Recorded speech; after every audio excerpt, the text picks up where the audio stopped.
Está con nosotros la concejal del bloque Comunidad, Laura Pérez. Eh, También la VIP. ¿Cómo estás, Laura?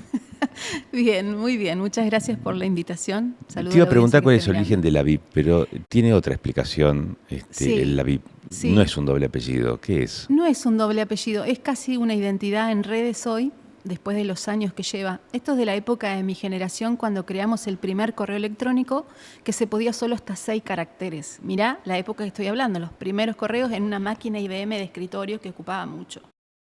Yo soy Laura Viviana, con B corta, Pérez. La de Laura, Vi de Viviana, P de Pérez, la VIP. Y después empecé a firmar todos mis diseños con el seudónimo La VIP, porque Laura Pérez había muchas. Cuando aparecieron las redes, me pareció oportuno para que sepan qué Laura Pérez era. Ya me pasó que me reclamaron un auto que no había entregado cuando ingresé de funcionario un tiempo, y no era esta Laura Pérez, era otra. Entonces me sirve para diferenciar e identificar, y cuando ven los diseños, soy la VIP, esa misma que aparece en las gráficas de muchos discos. Casi que se usa como un doble apellido, ¿viste? Hoy la gente cree que es un apellido y tengo que andar explicando. Gracias por preguntarlo. No, por favor. Laura Pérez a secas. Laura Pérez. Bien, Laura Pérez, concejal. Eh, Estamos en un fin de semana largo de estos doble XL, pero muy activos desde el punto de vista institucional. Y hubo novedades con la apertura del Consejo, hubo novedades como siempre ocurre con la apertura de Consejo que fue el domingo. Uno podría decir, bueno, estos temas parecieran ser los más importantes. Un banco municipal, un banco digital municipal. Desde tu bancada, ¿cuáles son los temas que rescatan como los prioritarios a poner en la agenda de discusión tras el discurso de apertura de sesiones de Guaidó? Mira, lo que nosotros rescatamos fue más o menos hora y media lo que fue el anuncio de lo que fue la gestión y lo que fueron los anuncios de lo que se viene, ¿no?, en la gestión del intendente. Lo que más rescatamos a nivel de complejidad, que después nos asiste a nosotros desde el Consejo Deliberante, es todo lo que es obras, porque las obras no está solo lo que se ve, por ejemplo, el asfalto, sino todo lo que pasa por debajo. Y tenemos nosotros este seguimiento de los reclamos de los vecinos, donde dice, bueno, pero acá no tengo, se inunda, llueve y se inunda. Entonces vos decís, si asfalta, ¿cómo resolvemos los pluviales? ¿Cómo resolvemos las cloacas? El gas, que todavía muchos no tienen. El agua, que lamentablemente muchos sectores de Neuquén todavía no tienen. Son obras que van bajo esta estructura de obra pública que realiza un municipio. Entonces, a nosotros lo que más nos preocupa o nos atiende, por ejemplo, el desarrollo de la obra de la Avenida Mosconi.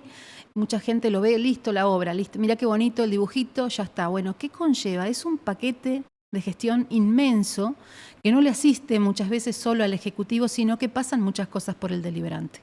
Incluso cuando hoy me llamó mucho la atención, bueno, no me llamó, es obviamente políticamente correcto, ¿no?, que no hubiera mención de las tasas que reclaman los vecinos, y sí la mención de las 55 tasas que se quitan, digamos, de este esquema público, ¿no? Pero está un análisis de esas tasas, a quién benefician, si es solo a los comerciantes y a los empresarios o es a la gente de a pie, como se le llama, ¿no?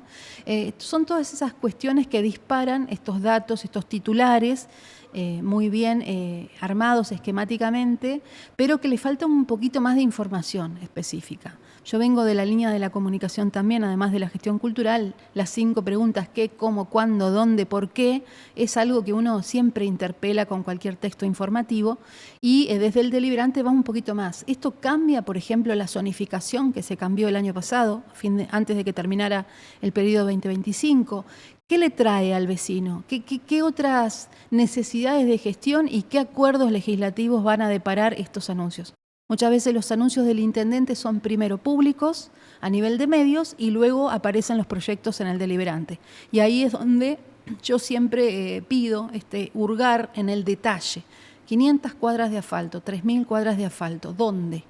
¿Dónde se va a faltar? Todo eso disparan los anuncios del intendente, por lo menos a mi bloque. No mencionaste el tema banco. El tema banco no, porque todavía es un título. Así, ¿qué es un banco? ¿Qué significa? ¿Qué va a ser? ¿Un banco de qué? ¿Un banco de crédito? ¿Un banco de qué? Porque el IMU tiene una figura pública hoy que tiene muchas posibilidades en cuanto a lo que es conseguir la financiación de un lote con servicio, depende de las propuestas de planificación, porque ese organismo, además de asignar terrenos, uno de los fines fundamentales que tiene es la planificación. ¿Qué planifica el IMU y para qué estaría necesitando un banco hoy el municipio?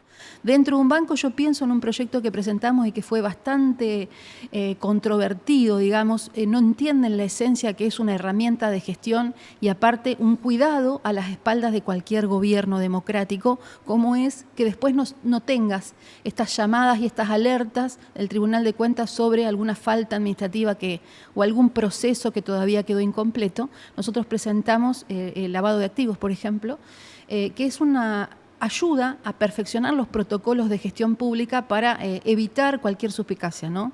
Sabemos que la gente cree que todos los políticos somos corruptos hasta que se demuestre lo contrario. Es una parte, digamos, para desmitificar eso. Entonces, un banco, si fuera un banco tal cual, con todas las letras que uno concibe en su cabeza, lo que es un banco requiere un área de lavado de activos. Entonces, quizás este proyecto sirva. ¿Pero para qué banco? No sabemos todavía. Tampoco se sabe con qué estructura, no si una sociedad anónima, una sociedad obviamente, del Estado, una sociedad mixta. Obviamente, sabemos que crear cualquier estructura es un costo importante, que es una decisión no solamente política, sino administrativa de cualquier administración, ya sea municipio, provincia, de cualquier lugar. En la casa, vos querés armar un sistema nuevo para mejorar tu casa y todo es un esfuerzo de tiempo y también recursos, ¿no? Recursos que obviamente tenés que, si no querés conseguir nuevos recursos, ¿de dónde saca los recursos, el dinero, un municipio o una provincia? De los impuestos, no hay otra cosa. La gente dice, maravillosa la obra de la avenida Mosconi. Bueno, no se asusten porque eso requiere dinero. Si no se cobran impuestos o no se aumentan los impuestos, ¿de dónde sale el dinero para hacer esas obras? Bueno, el banco requiere además un perfil distinto de gestión financiera aprobado por el Banco Central. Si es un banco, vuelvo a insistir, con esta idea de banco que uno tiene en su cabeza, pero todavía es un título nada más. En función de lo que acabas de mencionar, que este tipo de proyecto no supera esa tipificación de título. Sí. ¿Qué plazo digo, porque es un anuncio hecho no en una conferencia improvisada de prensa, sino en la apertura de sesiones ordinarias? Sí. Con lo cual uno dice, bueno, esto es mucho más que un simple anuncio, es un proyecto político. Obviamente. Sí. Que deberá verse materializado en la formalidad, en un escrito, en una presentación de proyecto. ¿Qué idea respecto de tiempos creen ustedes que va a demandar o podría demandar una discusión de este calibre? Bueno, a ver, si hablamos de tiempos ejecutivos son unos y si hablamos de tiempos legislativos son otros. Nuestros tiempos pueden ser muy rápidos, pero rápido requiere, por ejemplo, el ingreso de un proyecto, ya sea de particular o del Ejecutivo, es una sesión. El tratamiento en comisiones, lo que sea que demande, y después para poder ser votado es otra sesión. Entre todo eso pasa, si ustedes tienen en cuenta que nosotros tenemos 2 sesiones por mes, tomen la dimensión. Y si es un proyecto importante, seguramente va a requerir un informe de las áreas del Ejecutivo, de los que sea, que correspondan que informen. Los concejales que debaten en 2, 3 comisiones estamos hablando, cualquier cosa rápida no lleva menos en cuanto a ordenanzas y norma dura, ¿no? Porque declaraciones por ahí tenemos una vía más corta, de corto plazo. No lleva menos de 3 meses, 4 meses, 6 meses. Vos pensá que, por ejemplo, la incorporación de todo lo que son los proyectos que impactan en el presupuesto 2027, que van a impactar, llegan hasta octubre de este año, tienen la presentación en la Comisión de Hacienda para poder después tener este debate y después poder ser incorporados en esta sugerencia, este paquete que lleva el deliberante, que estábamos hablando de una previsión de ¿cuánto? De octubre al año siguiente, que sería que se aplica el presupuesto, después la incorporación. O sea, todo es lento si hablamos en tiempos legislativos. Por eso muchas veces entiendo esta necesidad de decir, bueno, vamos a hacer esto, porque hoy el gobierno ejecutivo municipal cuenta con la mayoría de votos necesarios para hacer lo que necesite. Lo que sea que diga, estemos o no estemos de acuerdo, cuenta con los votos numéricos, matemáticos, para obtener las mayorías. Así que bueno, ellos también manejan esta agenda en función de la importancia de los temas. Pero después, si vos decís que cada concejal, 18 concejales hoy hay en la ciudad de Neuquén, representan a la población de Neuquén, 350.000 el último censo, 400.000.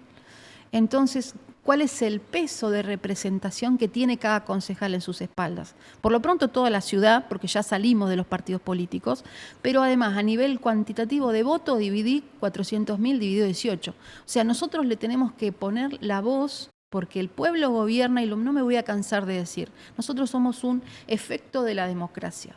Si no están los concejales, el pueblo no puede gobernar directamente, gobierna a través de sus representantes, y nosotros somos representantes. Muchas veces no tenemos tiempo de hacer esta ida y vuelta para decirles, miren lo que está en el deliberante, se está tratando, ¿qué les parece? Y muchas veces la gente solo sale a reclamar temas que afectan directamente el bolsillo, que es la vida cotidiana, ¿no? Entonces es mucho trabajo. Cuando nosotros hablamos de la avenida Mosconi, hubiera sido ideal, no digo que tenga que ser así, hay muchas herramientas para hacerlo, pero en mi opinión, presentar el proyecto, qué les parece, cómo estamos, así se trata, de este va a ser el tiempo de paralización de la avenida, pero la gente va a circular. Toda esa información no la tenemos, o no la tuve yo, porque hubo una sola presentación cuando se presenta presupuesto y tarifaria, que el Ejecutivo presenta a todas las áreas el informe, pero muchos informes parten a esto. Yo soy muy inquisitiva con el dato fino, ¿no? Con lo preciso. 300 cuadras de asfalto, bien, ¿dónde está el asfalto? Para ver después, cuando viene un vecino y nos reclama, no, quédate tranquilo que ya lo anunciaron, quiere decir que en el lapso de este año va a estar, no hagamos un proyecto en balde para presentar algo que ya tiene respuesta, aunque todavía falte concretar.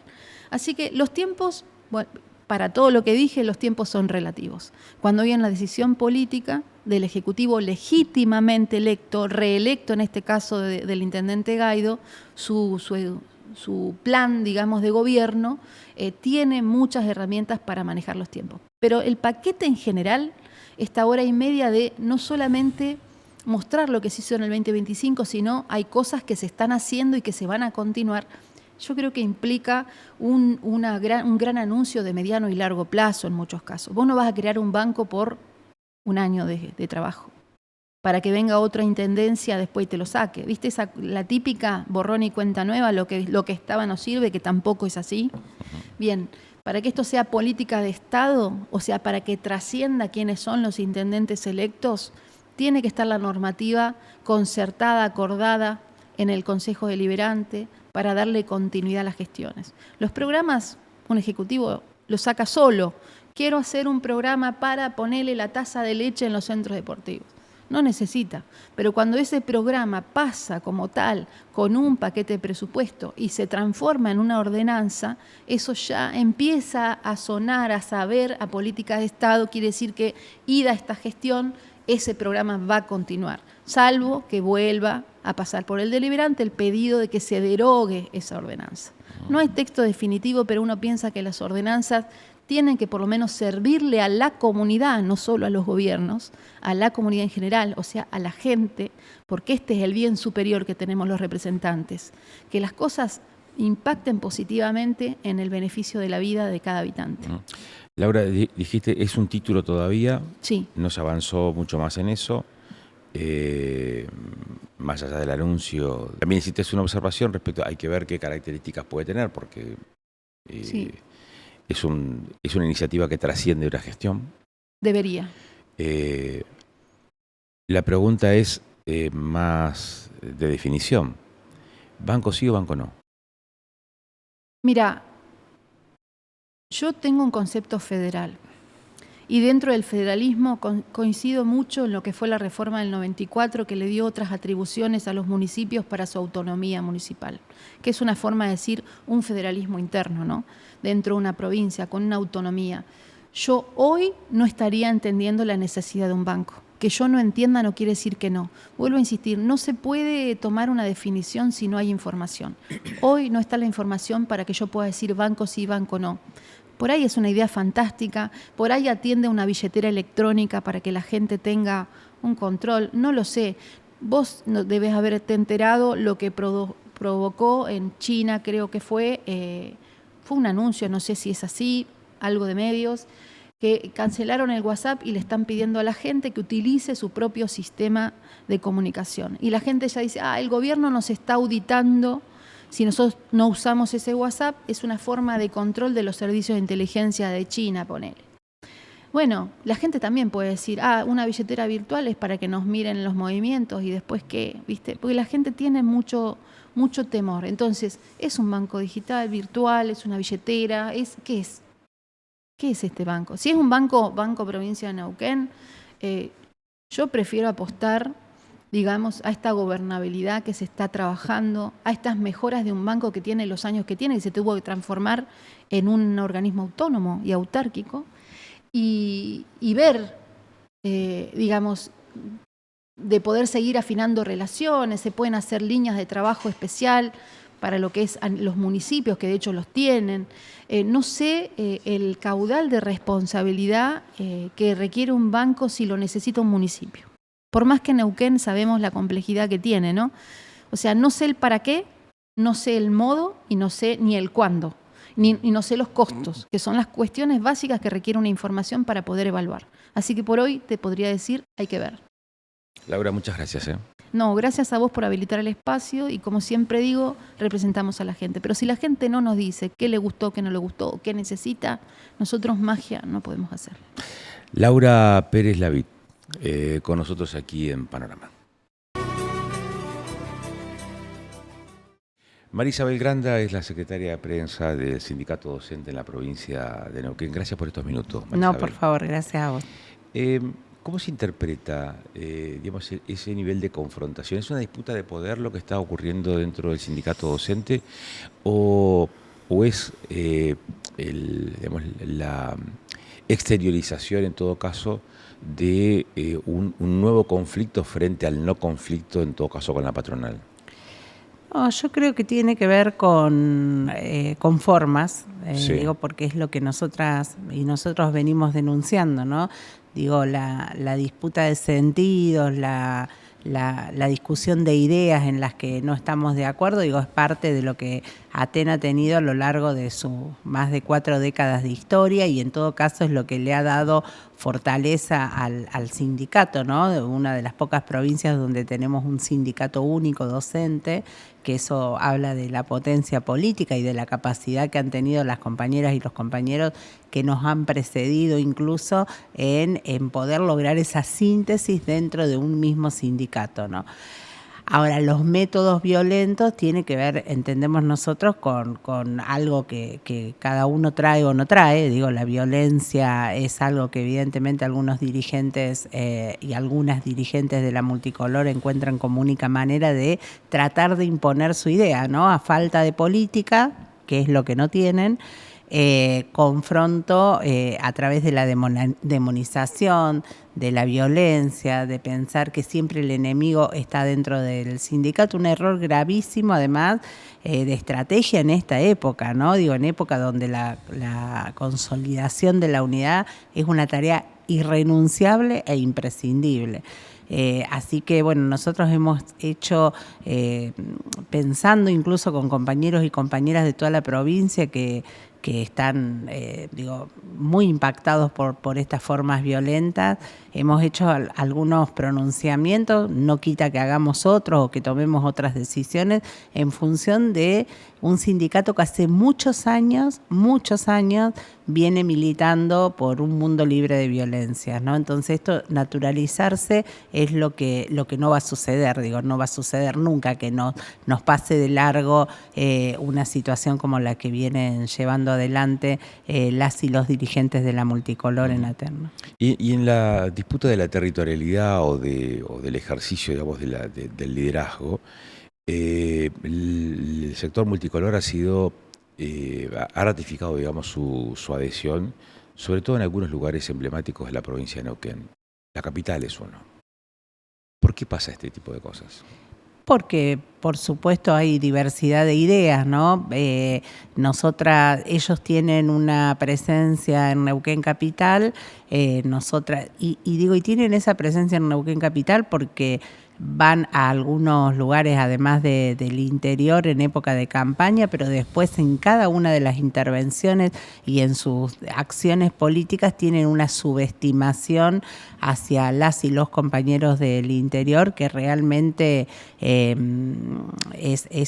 denunciable, digo, y no lo decimos nosotras, que muchas y muchos venimos de nuestros lugares de base, de escuelas que no están en Neuquén Capital, es decir, conocemos mucho toda la territorialidad de Neuquén, sino que lo dicen las compañeras y los compañeros que están ahí, digo, esta cuestión de la subestimación, de ir y hacer un video y tener que darse vuelta para ver en qué localidad están, si hay si está el cartel de la escuela pegado porque no lo conocen, porque lo desconocen y porque además miran con ojos de capital el hacer escuela en cada lugar de la provincia. Digo, ni hablar de la mirada sobre la ruralidad, sobre la interculturalidad. Digo, estamos a kilómetros de distancia de ellos también en eso, y eso es algo que a nosotros nos enorgullece, poder decir que representamos a ese ATEN que se construye en cada escuela, en cada lugar de la provincia, ¿no? Y es algo que no es que se tiene o no se tiene, se construye con la presencia, y nosotros tenemos una presencia muy fuerte en cada una de las seccionales de la provincia, ¿no? María Isabel, ¿cómo es la relación hoy de la conducción provincial de ATEN con la representación, en este caso del empleador, que es el gobierno provincial? Pareciera ser que se ha iniciado un periodo de conflictividad casi irrelevante en la provincia. Esto puede dar lugar a pensar, decir, las condiciones negociadas satisfacen las expectativas del sector. Además de eso, ¿no?, que puede ser así, ¿cómo se evalúa entonces en ese marco cuál es el rol de la entidad sindical o de la conducción sindical? Nosotros creemos, sobre todo en este contexto, y nosotras,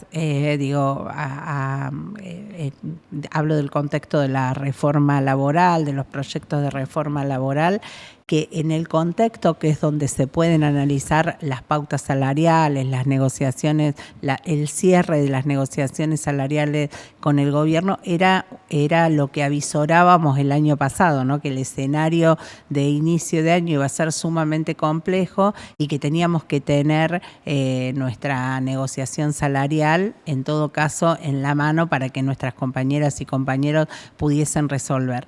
Hoy estamos eso sucedió, digo, después de varias mesas de negociación, de mucha discusión, de mucha disputa. Nosotras seguimos dando en el ámbito del cuerpo colegiado nuestra mesa de negociación semanal, que es lo que tiene ATEN con la representación en el Consejo Provincial de Educación. Ayer o antes de ayer logramos que un punto del salario, que es por supuesto salario netamente, de los compañeros y compañeras que trabajan en contexto de privación de la libertad, es decir, los compañeros que van a dar clase a las cárceles, que era parte del acta acuerdo de fin del año pasado, se hiciera efectivo, es decir, cobraron esos puntos. ATEN está hoy primero en las mesas técnicas, que son parte de lo que se firmó en el acta acuerdo a fin del año pasado, tratando puntos que son sumamente sensibles, que tienen que ver con condiciones laborales, con cuestiones que tienen que estar garantizadas, y en otras como esta, digo, que no se había hecho efectivo el pago de las y los compañeros con el salario de enero, se depositaron el fin de semana. Eso es en lo que estamos, digo, en una mesa técnica, en una negociación permanente que se da en el ámbito del cuerpo colegiado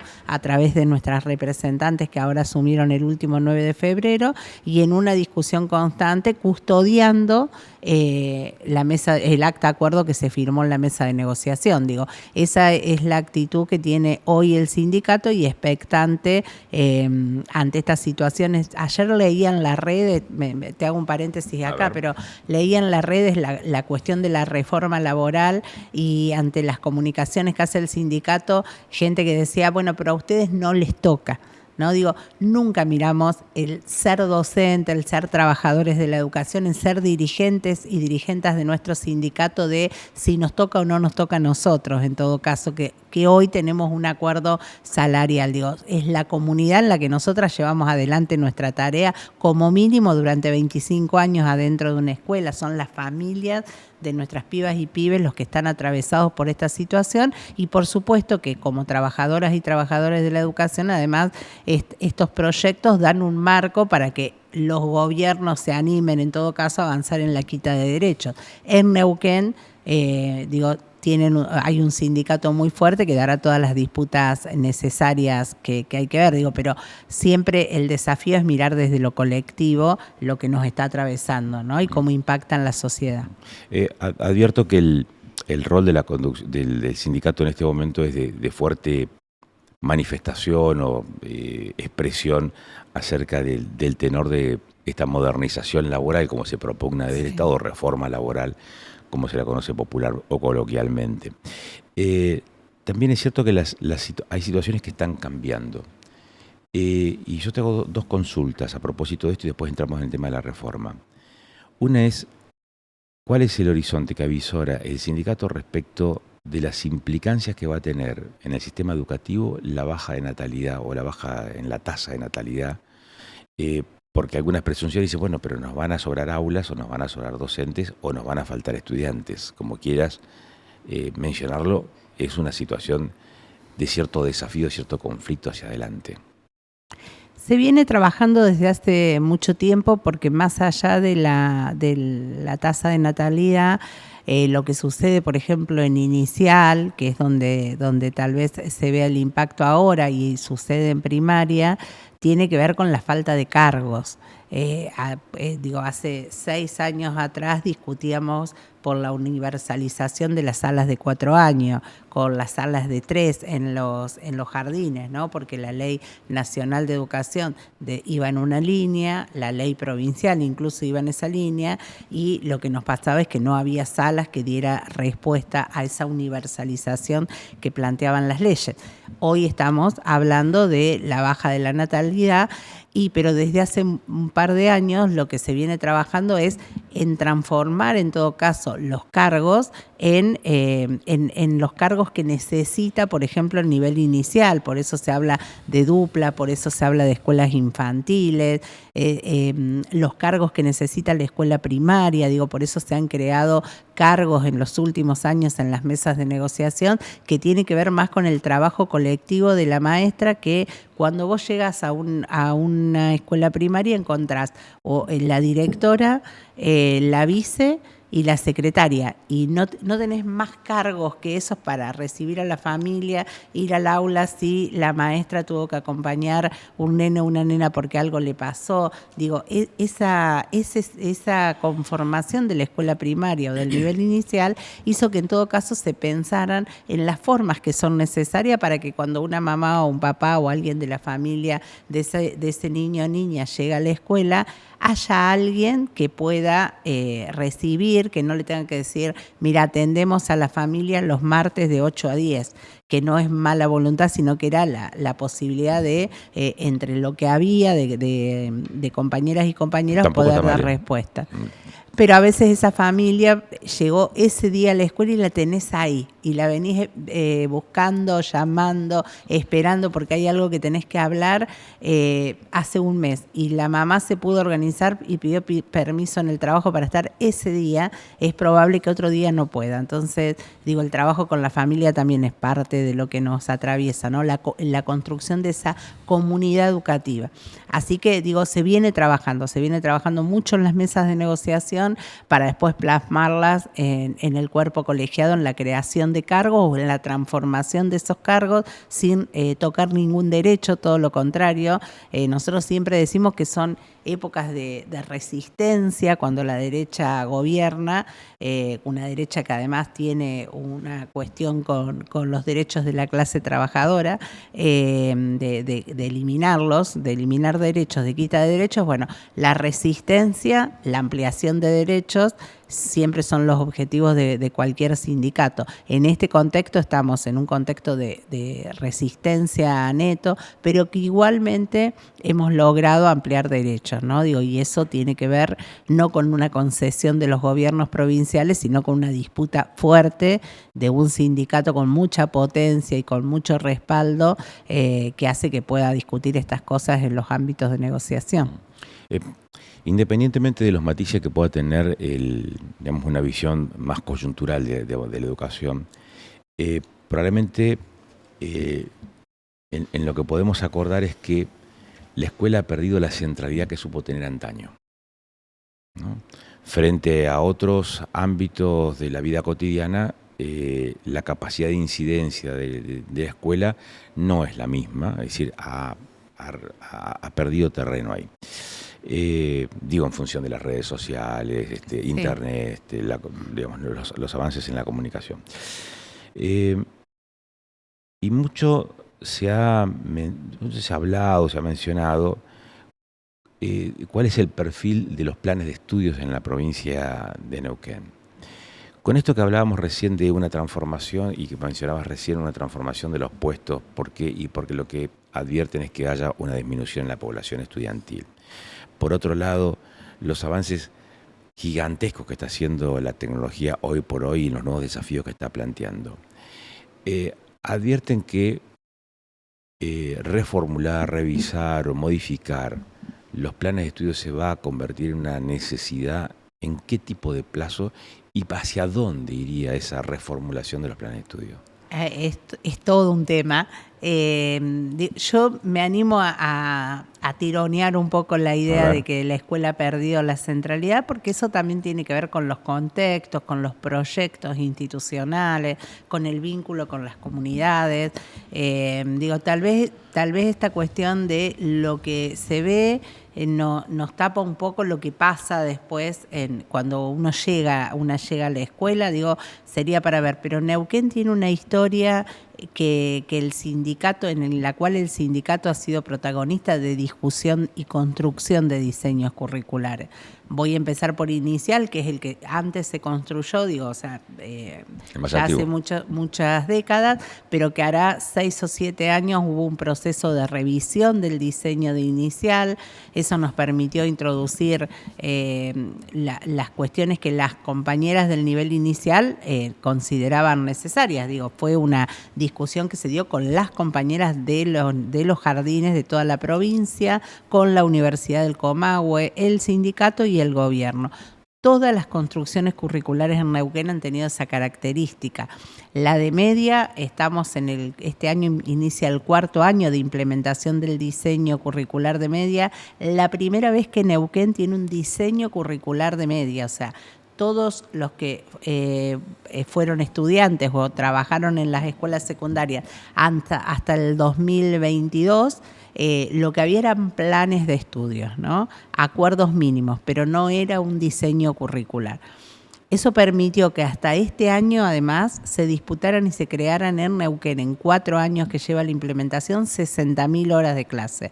Es decir, para implementar ese diseño construido también desde las escuelas, se requirió la disputa del presupuesto educativo. Vamos por las 60.000 horas de clase creadas, pero además las compañeras y los compañeros son titulares, pero además la perspectiva de derechos humanos es transversal en el diseño, la perspectiva de género, la ESI es un espacio curricular en ese diseño, y se viene discutiendo y construyendo así. Y en el nivel superior, que es la formación de las maestras y maestros en la provincia, de las profesoras y los profesores en la provincia, se hizo ese proceso en el 2008, y el año pasado, durante el 2025, inició el proceso de revisión de esos diseños, con una mesa conformada, como te decía recién, los institutos, en este caso, las escuelas superiores de arte, la de música, la ESBA, que también forman las docentes y los docentes de artística,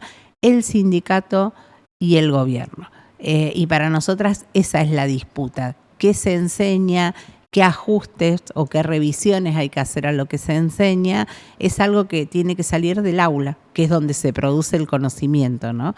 Así que, digo, ese es el proceso, siempre son mejorables, digo, en términos de lo que la sociedad necesita, lo que el pueblo necesita, y siempre son colectivos, es decir, no hay alguien iluminado que nos diga qué hay que enseñar, sino en función de los contextos, en función de las necesidades, el que se enseña es una discusión que tiene que ser colectiva también. En ese, y ya no te quito mucho más tiempo, pero en esa discusión colectiva a la que haces referencia, mencionabas a algunos actores, entre ellos, bueno, Aten y obviamente el Estado provincial. ¿Cómo participan los otros actores de la sociedad en esa discusión? Digo, municipios, otros sindicatos, cámaras que reúnan a distintos sectores de la sociedad, organizaciones de la sociedad civil. Digamos, ¿qué participación tienen? No, porque no se ven. En algunos, digo, para ponerte un ejemplo del otro lado, digo, cuando hay otro sector de la sociedad que discute, tampoco convoca a los docentes, que son las que forman Está bien, pero acá están hablando de la educación sujetos de los pibes. Sí, por eso mismo, que los docentes tienen la tarea de esa construcción de la ciudadanía que se da en la escuela. Digo, en esto de sigue siendo la escuela el lugar donde las familias llevan a los hijos y a hijas desde ese lugar que es desde el cual se piensa la construcción de el vínculo con la sociedad. Esto se da en diferentes lugares. Digo, nosotras, por ejemplo, te hablo del diseño de superior que se hizo en el 2008-2009 y que ahora se está revisando, tiene que ver con lo posible en los contextos. Entonces, no sé, en ese momento yo vivía en Cutralcó, por ejemplo, era profe del IFD de Cutralcó y trabajamos con el hospital de Cutral, trabajamos con las compañeras que trabajaban en la UAF, que son los CSI de acá, que se conocen como los CSI, para trabajar el nivel inicial y lo maternal, y en otros lugares no se podía, porque tiene que ver precisamente con los vínculos que se establecen entre las instituciones, con lo posible en los tiempos también, que hay que construir un diseño y enviarlo después a Nación para que los chicos y las chicas, nuestras estudiantes, tengan título de validez nacional, pero que sean protagonistas de un diseño que les sirve, en términos de construcción de ciudadanía. Y con las y los estudiantes, el diseño de media, por ejemplo, se trabajó en muchos lugares de la provincia, con las y los estudiantes, y ahí también entraba la interna que hablábamos hace un rato, porque los mismos que en ese momento se oponían e intentaban boicotear cada jornada curricular que se hacía, son los que después quedaron titulares, es decir, el sindicato le garantizó la estabilidad laboral a esas compañeras y compañeros, ¿no? Lo que pasa que después, cuando no sos parte de ese proceso, la tarea que te queda como trabajador de la educación es ponerte a estudiar lo que otros compañeros discutieron, los que otros compañeros consensuaron con la comunidad educativa. Hay participación, tal vez no en los términos ideales, porque los tiempos nunca son los ideales, ¿no? Ni los contextos. Este año es un año de... Te mentí, te pido... No. Esa es la última pregunta. Y no hay problema. Este 2026, y breve, es un año que para ustedes pinta conflictivo o pinta de qué manera. Y es un año muy complejo, sobre todo porque lo analizamos no solo ¿Por el plano provincial o por el plano nacional? Y está vinculado. Nosotros somos parte de la CETERA también, participamos de espacios nacionales donde vemos incluso cómo otras provincias están, es algo que hablamos mucho en la mesa de negociación. La UNTER está discutiendo el cierre de las salas de nivel inicial. Nosotras discutimos salario, discutimos condiciones de trabajo que van siempre avanzando. No hemos tenido hasta ahora, en este momento, que discutir el cierre de cargos, ¿no? Y eso, vuelvo a decir, tiene que ver con un sindicato fuerte. Después, en términos de clase trabajadora, lo que queremos seguramente supera lo que tenemos, pero esa es la disputa de clase. El año viene complejo, va a ser un año complejo porque además, digo, entre esto que el gobierno nacional plantea y la legitimidad de ciertos sectores de la sociedad que es preocupante, bueno, ahí en el medio siempre aparecen las organizaciones sociales y sindicales disputando lo necesario para que en la sociedad no haya la desigualdad social que existe hoy, ¿no? Gracias, María Isabel. Gracias a vos por la invitación. María Isabel Granda con nosotros, es la secretaria de prensa de ATEN, la Asociación de Trabajadores y Trabajadoras de Educación de la provincia de Neuquén. Hablamos con María Isabel Granda, que es secretaria de prensa de ATEN provincial. María Isabel Granda, con ella hablamos respecto de la educación hoy, el conflicto que mantiene enfrentados fuertemente a la conducción provincial de ATEN con la conducción capitalina, de la seccional capital del mismo gremio, y que responde a sectores políticos totalmente distintos, y cómo eso se puede interpretar en un contexto en donde hay cierto, te diría, acuerdos, consensos o no conflictos entre la entidad sindical y en este caso el empleador, que es el Estado neuquino. Y aún así, lo que tenemos es una fuerte confrontación allí dentro del ámbito gremial. Esto es uno de los temas que charlamos hoy. El otro tema está relacionado con la realidad ciudadana aquí en Neuquén. En pocos días más, esto lo dejo como síntesis, entrará al Consejo Deliberante de la capital provincial un proyecto de reformulación de la ordenanza tarifaria, sobre todo el ítem que tiene que ver con los lotes baldíos que están siendo impactados muy fuertemente por las tasas retributivas fijadas en la anterior ordenanza retributiva del 2025, pero con vigencia en el 2026.